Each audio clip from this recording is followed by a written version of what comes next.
தசகம் 4 அஷ்டாங்க யோகம். அஷ்ட அப்படின்னா 8 பகுதிகள் உடையதான பகவானை தியானித்தலாகிய அஷ்டாங்க பக்தி யோகம் எப்படி செய்ய வேண்டும், யோக முறையும் யோகத்தின் பலனாக அவன் எவ்வாறு பகவானை சென்றடைகிறான், அதாவது முக்தி அடைகிறான், இதை பற்றி இதில் சொல்கிறாங்க. நாராயணியத்தில் 1036 ஸ்லோகத்தில் 30 ஸ்லோகத்தை முதல் 3 தசகத்தில் அனுபவித்து பூர்த்தி பண்ணிட்டோம். அந்த முதல் 3 தசகங்கள் ஸ்ரீமத் பாகவத புராணத்தின் முதல் ஸ்கந்தத்தின் சாரமாக அமைஞ்சிருக்கு. இப்போ இந்த 4, 5, 6, 7 இந்த 4 தசகங்களும் சேர்த்து ஸ்ரீமத் பாகவத புராணத்தில் 2வது ஸ்கந்தத்தின் சாரமாக அமைஞ்சிருக்கு. முதல் ஸ்லோகம். கல்யதாம் மம குருஷ்வ தாவதீம். கல்யதாம் ஆரோக்கியத்தை, மம எனக்கு, குருஷ்வ அருள்வாயாக, தாவதீம் அந்த அளவுக்கு அருள் செய். எந்த அளவு? கல்யத்தை அடியேன் செய்வேன். பவத்துபாசனம் உன்னை குறித்த பக்தி யோகத்தை, யயா எத்தகைய ஆரோக்கியம் இருந்தால் நான் பக்தி யோகம் பண்ண முடியுமோ அந்த அளவு ஆரோக்கியத்தை தா. மேலும் ஸ்பஷ்டம்னா நிச்சயமாக, அஷ்டவித 8 அங்கங்களை கொண்ட யோக பக்தி யோகத்தை சர்யா செய்வதாலே, அந்த பக்தி யோகம் எப்படின்னா புஷ்டியாக முழுமையாக செய்யணும். முழுமையாக பக்தி யோகத்தில் ஈடுபடுவதாலே ஆசு அப்படின்னா விரைவாக, தவத்துஷ்டிம் உன்னுடைய மகிழ்ச்சியால், மாப்னுயாம் விரைவில் முக்தியை பெற்று விடுவேன். குருவாயூரப்பா, நீ எனக்கு ஆரோக்கியத்தை கொடு. எந்தளவு ஆரோக்கியம் என்றால், உன்னை குறித்து பக்தியோகம் அந்த 8 அங்கங்கள் முழுமையாக செய்வதற்கான ஆரோக்கியத்தை கொடு. அந்த பக்தியோகம் செஞ்சிட்டேன்னா உன்னுடைய அருளால் முக்தியை அடைந்து விடுவேன். ஸ்லோகம் 2. இதில் முதல் 3 அங்கங்கள் யமம், நியமம், ஆசனத்தை பற்றி சொல்கின்றார். யமம்னா தேவையற்ற அல்ப விஷயத்திலிருந்து விலகி இருத்தல். நியமம்னா பகவான் விஷயத்தில் ஈடுபட வேண்டும். ஆசனம்னா ஒரு ஆசனத்தில் யோகி போல் அமர வேண்டும். பிரம்மச்சரிய திருடதாதிபீர்யமைகி. பிரம்மச்சரிய மனதால் கூட சிற்றின்பத்தில் நாட்டம் கொள்ளாமல், திருடதாதிபீர் உறுதியோடு இருத்தல்.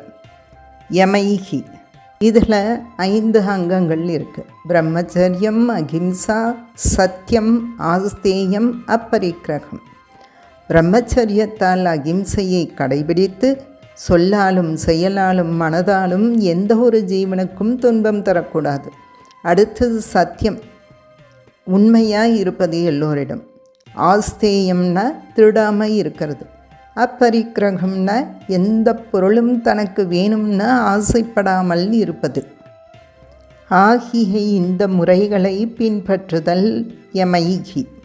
அடுத்து ஆப்ளவாதி நியமைச்ச. ஆப்ளவாதின்னா ஸ்நானம், நியமைச்ச இதுலேயும் 5 அங்கங்கள் இருக்குது. சௌஜம், சந்தோஷம், ஸ்வாத்தியாயம், தபஸ், ஈஸ்வர பிரணிதானம். சௌஜம்னா தூய்மையாக, இதில் புற தூய்மை, அகத்தூய்மைன்னு இருக்குது. குளிச்சு புறத்தை தூய்மையாக வச்சுக்கிறது. நல்ல சிந்தனை ஜபம் செய்து அகத்தை தூய்மையாக வச்சுக்கிறது. சந்தோஷம்னா கிடைக்கிறத வச்சு மகிழ்ச்சியாக இருப்பது. ஸ்வாத்தியாயம்னா தாமாக முயன்று ஆன்மீக விஷயத்தில், நல்ல விஷயத்தில் ஈடுபடுவது. ஈஸ்வர பிரணிதானம்னா கடவுளை வணங்கி வழிபடுவது. பகவானுக்காக இந்த நியமங்களை பாவித்தாக, இவைகளால் நாங்கள் தூய்மையானவர்களாக ஆகின்றோம். அடுத்து இவ்வாறு தூய்மையானவர்களாக ஆன பின் குர்மகி நாங்கள் மீண்டும் மீண்டும் பழகி, திருடமமீ சுகாசனம் உறுதியாக, சுகாசனத்திலோ பங்கஜாத்தியம் அபிவா பத்மாசனத்திலோ அமர்ந்து பவத் பராக குருவாயூரப்பா, உன் விஷயத்திலேயே ஈடுபடுவோம். ஹே குருவாயூரப்பா, உங்களையே நம்பி பக்தி செய்யும் நாங்கள் இந்த அஷ்டாங்க யோகத்தின் முதல் படிகளான யம நியமங்களால், அதாவது பிரம்மச்சரியம் முதலானவையில் உள்ள உறுதியால் யமங்களையும் ஸ்நானம் முதலான நியமங்களையும் சரியாக செய்து தூய்மையடைந்தவர்களாக பத்மாசனம் அல்லது சுகாசனத்திலோ தினமும். ஸ்லோகம் 3. இதில் 4வது அங்கமாகிய பிராணாயாமம், 5வது அங்கமாகிய பிரத்யாகாரத்தை பற்றி கூறுகின்றார். தாரமந்த ஓம்காரமாகிய பிரணவத்திற்கு தாரம் என்று பெயர். தாரம்ன கடக்க வைப்பது. பிறவி பெருங்கடலை கடப்பதற்கு அந்த பிரணவ மந்திரமாகிய ஓம்காரமானது உதவுகிறது. மந்திரம் மனதிற்குள் அந்த ஓம்கார மந்திரத்தை சந்ததம் எப்பொழுதும் மனு சிந்திய மனதிற்குள்ளே சிந்திக்க வேண்டும். பிராணவாயுவாகிய மூச்சு காற்றை மப்பியம்ய அடக்கி பிராணாயாமம் செய்ய வேண்டும். பிராணாயாமம் மூச்சுக்காற்றை கட்டுப்படுத்தி அடக்குதல். பிராணாயாமம் செய்யும் பொழுது மனதிற்குள் ஓம்கார பிரணவம் சொல்லிக்கொண்டே மூச்சுக்காற்றை அடக்க வேண்டும். இதை செய்வதால் நிர்மலாக எல்லா தோஷங்களும் நீங்கி தூய்மையாகி விடுகின்றோம். 5வது அங்கமாகிய பிரத்யாகாரம் என்றால் புலன்களை எல்லாம் அடக்குதல். இந்திரியாணி வெளிப்புலன்கள். கண்ணானது கண்டவற்றை பார்த்தல், காது கண்டவற்றை கேட்டல், கை கண்டவற்றை தொடுதல் ஆகிய அற்ப விஷயங்களிலிருந்து திருப்புதல். விஷயாத்த அற்ப உலகியல் விஷயத்திலிருந்து தாபஹ்ருத்யா அதில் ஈடுபடாதவாறு திருப்பி. பவத்து குருவாயூரப்பா, உன்னை குறித்த பாசனோன் பக்தியோகத்திலே முக்காக முயற்சி உடையவர்களாக ஆஸ்மக்கே நாங்கள் அமர்ந்திருப்போம். இதுதான் 5வது அங்கமாகிய பிரத்யாகாரம். மூச்சை அடக்குதல் பிராணாயாமம், வெளிப்புலன்களை அடக்குதல் பிரத்யாகாரம் என இதில் தெரிவித்திருக்கிறார். ஸ்லோகம் 4. இதில் பட்டத்ரி 6வது அங்கமாகிய தாரணம் மனதை எப்படி அடக்குதல் என்பதை பற்றி தெரிவிக்கிறார். அஸ்புட்டே வபுஷி தே தே குருவாயூரப்பா, உன்னுடைய வபுஷி திருமேனியானது ஆரம்ப நிலையிலே அஸ்புட்டே தெளிவாக தெரியவில்லைத்தான். ஆனாலும் பிரயத்னதோ பெரும் முயற்சி செய்து முகுகு மீண்டும் மீண்டும் பிரயத்தனம் செய்து திஷனாம் மனதை நன்றாக தாரயேம 6வது அங்கமாகிய தாரணையால் உன்னுடைய திருமேனியிலே நிலைநிறுத்துவோம். தேன இவ்வாறு செய்வதாலே நிலைநிறுத்திய பின் பக்திரசம் பக்தி இன்பத்திலே பக்தி ரசத்திலே அந்தராத்ரதா மனம் நன்றாக உருகத் தொடங்குது. பவத் குருவாயூரப்பா, உன்னுடைய தங்கிரி திருவடிகளை தியானிப்பதாலே முத்வஹேம இவ்வாறு மனம் உருகும் நிலையில் நாங்கள் அடைந்து விடுகிறோம். எப்படி? சிந்தகா சிந்தித்து கொண்டே இருப்பதாலே விரைவில் பக்தி இன்பத்திலே மனமானது உருகிய நிலையை அடைந்து விடுகிறோம். இதுதான் தாரணை என்பது. மனதை பிரயத்தனப்பட்டு கஷ்டப்பட்டு மற்ற விஷயங்களில் இருந்து பகவானிடம் நிலைநிறுத்துதல். ஸ்லோகம் 5. இதில் பட்டத்ரி 7வது அங்கமாகிய தியானம் பகவானை தியானித்தல். இப்படிப்பட்ட குருவாயூரப்பன் வடிவத்தை இடைவிடாது தியானிப்பது, அதுதான் தியானம். விஸ்புட்டா இப்போது தாரணம் நன்றாக கைகூடிய பிறகு தியானத்தில் ஈடுபடுகின்றோம். தெளிவாக விஸ்புட்டா பகவானின் திருமேனியானது நன்றாக தெரிகிறது. போன ஸ்லோகத்தில் அஸ்புட்டா தெளிவாக தெரியல. இந்த தாரணை செய்த பிறகு தெளிவாக தெரிகிறது. வயவபேத பகவானின் ஒவ்வொரு அங்கமும் மிகவும் தெளிவாக தெரிகிறது. சுந்தரம், எங்கு பார்த்தாலும் அழகு. துவத்வபுஸ், குருவாயூரப்பா, இப்படி உன் திருமேனியை தெளிவாக காணும் பக்குவ நிலையை அடைந்து விடுகின்றோம். சுச்சிர சீலநாவசாத், சுச்சிர மிகவும் நீண்ட நாட்களாக, சீலனா பயிற்சி செய்ததால், வசாத் அதன் விளைவாக, பிறகு அஷ்டமம் கஷ்டமே இல்லாமல் ஆனந்தமாக, மனசி சிந்தையாமகி மனதிலே நாங்கள் சிந்திப்போம், தியானிப்போம். எப்படி? தியான யோக நிரதாஸ்வதாஸ்ரயாக, தியான யோகம் எனப்படும் பக்தி யோகத்திலே நிரதாஸ் ஈடுபட்டவர்களாக, துவதாஸ்ரயாக, குருவாயூரப்பா, உன்னையே தஞ்சமடைந்து விடுகிறோம். ஸ்லோகம் 6. இதில் பட்டத்ரி 7வது அங்கமாகிய தியானம் எப்படி பக்குவம் அடைகிறது அதை பற்றி வர்ணிக்கிறார்.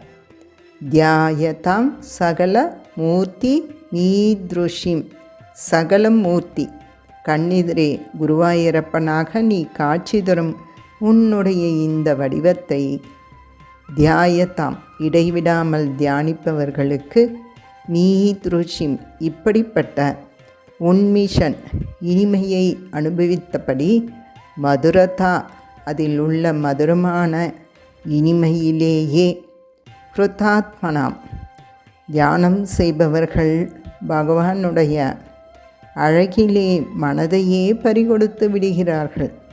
நம் மனதை பகவானுடைய அழகானது அபகரித்து செல்கிறது. சாந்திரமோத ரசரூபம், சாந்திர அடர்த்தியான, இது நம்ம தசகத்தில் முதல் வார்த்தையை பார்த்தோம். டென்சியா, மோத பேரானந்தம், ரச இன்பம். அந்த பேரானந்தமும் ஒன்றே தான், இன்பமும் ஒன்றே தான், அவ்வளவு ஆனந்தமாக இருக்கான். அதுதான் பேரானந்தம், இன்பம். ரூபம் வடிவமாகவே இருக்கக்கூடிய மாந்தரம் அவர்களுக்குள்ளேயே, மயிதே குருவாயூரப்பா, பிரம்மரூப பரபிரம்மமான உன் வடிவம் அவபாசத்தே நன்றாக ஒளிவீசத் தொடங்கி விடுகிறது. எல்லாருக்குள்ளேயும் பகவான் இருக்கிறான், ஆனால் அதை வெளிக்காட்டிக்க மாட்டான். யார் ஒருத்தர் பகவானை இப்படி பக்தி யோகத்தால் அடைய விரும்புகிறாங்களோ அவங்களுடைய இதயத்தில் அங்குஷ்ட மாத்திர அளவு, கட்டை விரல் அளவு பேரானந்த இன்பத்தை தரக்கூடிய தன்னுடைய திருமேனியோடு பரபிரம்மமாகிய பகவான் அவர்களை மகிழ்விக்கிறான். அவங்க இதயத்துக்குள்ளே ஒளி வீசி காட்சி அளிக்கிறான்.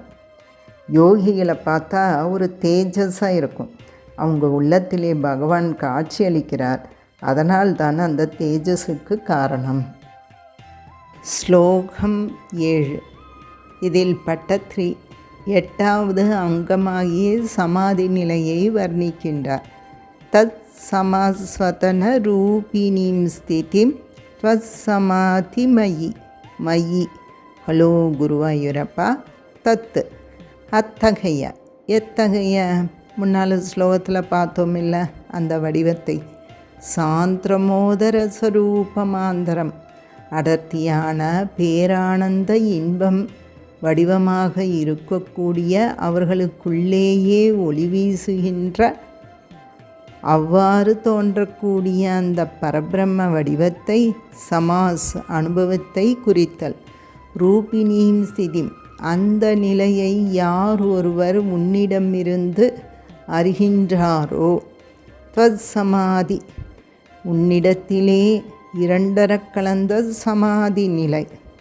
விஸ்வநாயக உலக நாயகனான குருவாயூரப்பா, ஆஸ்ரிதா யாரொருவர் சமாதி என்னும் நிலையை அடைந்து விட்டாரோ, அத்தக அந்த நிலையிலிருந்து திடீரென்று ஒருவேளை பரிச்சுதோ நழுவிவிட்டால், புனக மீண்டும் தாரணாதிக்கம் ஆறாவது நிலையாகிய தாரணையிலிருந்து தியானித்தல் ஆரபே மகிச்ச மறுபடியும் தொடங்க வேண்டும். இவ்வாறு பரபிரம்ம அனுபவம் ஆகிய சமாதி நிலையை உன் அருளால் பெற்றவர்கள் ஒருவேளை அதில் நழுவிவிட்டால் தாரணையிலிருந்து மீண்டும் தியானம் செய்து சமாதி நிலையை அடைய முடியும் என்று இந்த 7வது ஸ்லோகத்தில் தெரிவிக்கின்றார். ஸ்லோகம் 8. இதில் பட்டத்ரி தியான ரூபமாகிய பக்தியோக மார்க்கம் இதன் பலனாகிய மோட்சத்தை பற்றி வர்ணிக்கின்றார்.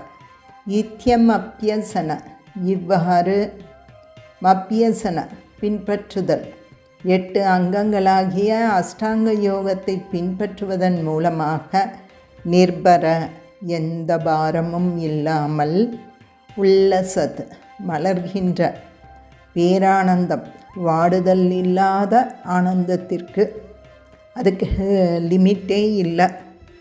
ஃபத் பரமாத்மா அப்படிப்பட்ட உன்னுடைய பரமாத்மாவாக இருக்கக்கூடிய வைகுண்டநாதனாகிய உன்னுடைய பதத்தை அடைந்து சுக அந்த பேரானந்தத்தை அனுபவித்து கொண்டு கல்பிதோத்சவாக அங்கே நாங்கள் உற்சவங்கள் வைபவங்கள் எல்லாம் கொண்டாடிக்கொண்டு ஆனந்தமாக தொண்டு செய்வோம். முக்த பக்த குல முக்தியடைந்த முக்தாத்மாக்கள் கூட்டத்திற்கு மௌலிதாம் கதாக முதல்வர்களாக சுக நாரதாதிவத் சுகர் நாரதர் இவர்களெல்லாம் ஆனந்தமாக எப்படி சஞ்சரித்தார்களோ அப்படி சஞ்சரித்து கொண்டு சஞ்சரேம நாங்களும் அங்கே வைகுண்டத்திலே இஷ்டப்படி பகவானுக்கு கைங்கரியம் ஆனந்தமாக செய்து கொண்டு இருக்கலாம். இந்த பக்தியோகத்தை பின்பற்றுவதாலே வைகுண்டத்தை அடைந்து துக்கமே இல்லாமல் பேரானந்தத்தை அனுபவித்து ஆனந்தமாக அங்கே உள்ள முக்தாத்மாக்களுக்கு முதல்வர்களாக சுகபிரம்மம் நாரதர் போலும் சஞ்சரித்து ஆனந்தப்படுவோம் என்று வர்ணிக்கிறார். ஸ்லோகம் 9. இதில் பட்டத்ரி பக்தி யோகத்தில் சித்தியடையும் நிலை அந்த மோட்சத்தை எப்படி அடைகின்றான் என்பதை பற்றி கூறுகின்றார். ஃபத் சமாதி விஜயேத்து ஃபத் குருவாயூரப்பா உன்னை அனுபவிப்பதாகிய சமாதி அந்த சமாதி நிலை என்பது விஜயேத்து நன்றாக கைகூடிய பிறகு எப்புனக அதன் பின்னர் அவன் மஞ்சு உடனே அந்த க்ஷணமே மோட்சரசிகக வைகுண்டம் செல்ல வேண்டும் என்று சிலர் கிரமேணவா கிரமப்படி மேலுலகம் சென்று அடுத்தடுத்து அதன் பின்னர் மோட்சம் பெறலாம் என்பவர்களும் இருக்கின்றார்கள். இப்படி இந்த 2 வழிகளிலே எந்த வழி பின்பற்றுபவர்களாக இருந்தாலும் அவர்களுக்கு ஜீவாத்மா உடலை விட்டு எப்படி பிரிகிறது என்றால் யோக விஷயம் யோகத்தால் வசப்படுத்தப்பட்ட அனிலம்ன காற்று அந்த மூச்சு காற்றை ஷட அஸ்ரைஹி 6 சக்கரங்கள் மூலாதாரம் சுவாதிஷ்டானம் மணிப்பூரகம் அநாகதம் விஷுக்தி ஆக்ஞா என்கின்ற 6 சக்கரங்கள் வழியாக யஜ பிறப்பற்றவனாகிய குருவாயூரப்பா உன்னயத்யஜ மேலே உயர்த்துகின்றார்கள். எப்படி உயர்த்துகின்றார்கள்? சுஷும்னயா தலையில் சுஷும்ன நாடியின் வாயிலாக சனைஹி மெதுவாக அதன் பின் தான் ஜீவாத்மா சரீரத்தை விட்டு புறப்படுகிறது. சமாதி நிலை கைகூடியவாறு உடனே மோட்சம் போனாலும் சரி படிப்படியாக போனாலும் சரி யோகத்தால் கட்டுப்படுத்தப்பட்ட தன்னுடைய மூச்சுக்காற்றை 6 சக்கரங்களின் வாயிலாக சுஷும்னா நாடியிலே மெதுவாக அந்த யோகியானவன் உயர்த்துகின்றான், மோட்சத்தை அடைகிறான். 10வது ஸ்லோகத்தில் எப்படி முக்தி அடைகிறான் உடனே வைகுண்டம் போகணும்னு நினைக்கிறவன் என்ன செய்வான்? அல்லது மேலுலகம் போயிட்டு வைகுண்டம் போகலான்னு நினைக்கிறவன் என்ன பண்ணுவான்? அதை பற்றி பார்க்கலாம். லிங்க தேகம், சூக்ஷ்ம சரீரம், அதையும் கூட சந்திய ஜன்னதோ நன்றாக விட்டு விடுகிறான். உடனே மோட்சம் போக வேண்டும் என்பவன் இந்த வெளி உடலை விட்டு புறப்பட்டு ஜீவாத்மாவுடன், அதாவது வெளி உடல், அதனுடன் சூக்ஷ்ம சரீரம் நுண்ணியது ஒட்டி இருக்கும். அவை இரண்டும் சேர்ந்து மற்ற லோகங்களுக்கு செல்லும். ஆனால் இந்த ஜீவாத்மா வைகுண்டம் செல்கிறான் என்றால் அந்த நுண்ணிய சூக்ஷ்ம சரீரத்தையும் விட்டுவிட்டு சுத்த சத்வமயமான பகவானுக்கு நிகரான சரீரத்தை பெற்றுத்தான் வைகுண்டம் நுழைவான். நிராகிரக, மற்ற லோகங்களில் ஆசையில்லாதவன் ஈயத்தே வந்து அடைகிறான். யாரை? துவயி பரே, உன்னிடத்திலே பரமாத்மாவாகிய உன்னை குருவாயூரப்பா வந்து அடைகிறான். சிலர் மேலே உள்ள சில லோகங்களுக்கு செல்ல வேண்டும் என நினைப்பார்கள். அவர்கள் ஊத்வலோக குதுகீது, மேல் உலகங்களை அனுபவிக்க விரும்புபவனோ மூர்த்ததக நிரீயதே, தலையில் உள்ள பிரம்மரந்திரத்தின் வாயிலாகத்தான் அந்த ஜீவாத்மாவும் சரீரத்திலிருந்து வெளியேறுகிறது. ஒரே ஒரு வேறுபாடு, சாத்வமேவ கரணைஹி, சூக்ஷ்ம சரீரத்தோடு எந்தெந்த உலகத்திற்கு செல்ல வேண்டுமோ செல்கின்றான். இப்பவே வைகுண்டம் போகணுன்றவன் சூக்ஷ்ம சரீரத்தை விட்டு விட்டு போகிறான். ஆனால் மேலுலகம் பார்த்துட்டு போகலான்னு நினைக்கிறவன் தலையிலிருந்து தான் ஜீவாத்மா செல்கிறது. ஆனால் சூக்ஷ்ம சரீரத்தோடு அந்த உலகங்களுக்கு. ஸ்லோகம் 11. வைகுண்டம் நோக்கிய பாதையிலே எந்தெந்த உலகத்தை கடக்கிறான், இதுக்கு அச்சிராதி மார்க்கம்னு சொல்லுவாங்க. வைகுண்டத்தை நோக்கிய பாதையில் அதில் அக்னிக்குரிய தேவனாகிய அக்னி தேவன், வாசர பகல் பொழுதிற்கான தேவதை, வளர்ச்சபட்சகை அந்த வளர்ப்பிறைக்கான தேவதை, உத்தராயண ஜுஷா உத்தராயண தேவதை, சதைவதைகி இந்த தேவதைகளால் வழிநடத்தப்பட்டு பிராபிதோ அடைகிறான். எதை? ரவிபதம், ரவி என்று அழைக்கப்படும் சூரியலோகத்தை அடைகிறான். அதன் பிறகு பவத்பரோ, உன் மீது நாட்டம் கொண்டவன் அந்த யோகியானவன் மோதவான் சந்தோஷமாக துருவபதஸ்தானத்தையும் நீயத்தே அடைகிறான். துருவபதம் என்பது அந்த துருவனுக்கு மட்டும்தான். அந்த ஸ்தானத்தில் இருந்து பகவான் நிலையை அனுபவிக்க முடியும். அதுக்கப்புறம் இதுக்கு மேலே 12வது ஸ்லோகத்தில் பார்க்கலாம். ஆஸ்திதோத மகராலயே யதா, மகராலயே மகர்லோகம் சென்று, ஆஸ்திதோத அங்கு சில நாட்கள் ஆனந்தமாக இருக்கின்றான். யதா எப்பொழுது, சேஷவக்ர பிரளயத்தின் பொழுது ஆதிசேஷனுடைய வாயிலிருந்து தகனோஷ்மனா கக்கக்கூடிய அக்னியின் வெப்பத்தாலே அத்தியதே இவன் எப்பொழுது துன்பப்படுகின்றானோ அதுவரை மகர்லோகத்தில் இருப்பான். ஆதிசேஷன் வெப்பத்தை கக்கிறது எதனாலன்னா பிரளயம் ஏற்பட போகுது, அழியப் போகுதுன்றது அர்த்தம். அதுக்கு பிறகு ஈயத்தே பவது பாஸ்ரயஸ்ததா வேதச பதம புரைவவா ததா, அப்பொழுதுதான் என்ன பண்ணுறான்? பவது பாஸ்ரயஸ், குருவாயூரப்பா உன்னை ஆசிரயிக்கிறான். அதன் பின் வேதசப்பதம், மேலே பிரம்மாவின் சத்தியலோகத்தை ஈயத்தே சென்று அடைகிறான். புரைவவா, சிறிது பக்குவமடைந்த சிலர் என்ன பண்ணுவாங்கன்னா, முன்பே மகர்லோகத்திற்கு வரும்பொழுதே இது நிலையில்லாதது என்று கருதி பிரம்மாவின் சத்தியலோகம் அடைவார்கள். சரி, சத்தியலோகமாவது நிரந்தரமாக இருக்கலாமான்னா அதுவும் சாத்தியமில்லை. இந்த 13வது ஸ்லோகத்தில் காட்டுறாரு. தத்ரவா, அங்கே பிரம்மாவின் சத்தியலோகத்திலோ அல்லது தவபதேதவா, சத்தியலோகத்திற்கு சமமான பகவானின் ஆளுமைக்கு உட்பட்ட ஏதோ ஒரு லோகத்திலோ வசித்து கொண்டிருப்பவன் என்ன பண்ணுறான்? பிராகிருத பிரளய காலம் வரும்பொழுது அந்த பிரம்மாவின் சத்தியலோகமும் அழிந்து விடுகிறது. பின் பிறவி சுழற்சிக்கு வராமல் ஏதி முச்சதாம், சத்தியலோகத்திலிருந்து மோட்சத்தை அடைந்து விடுகிறான்.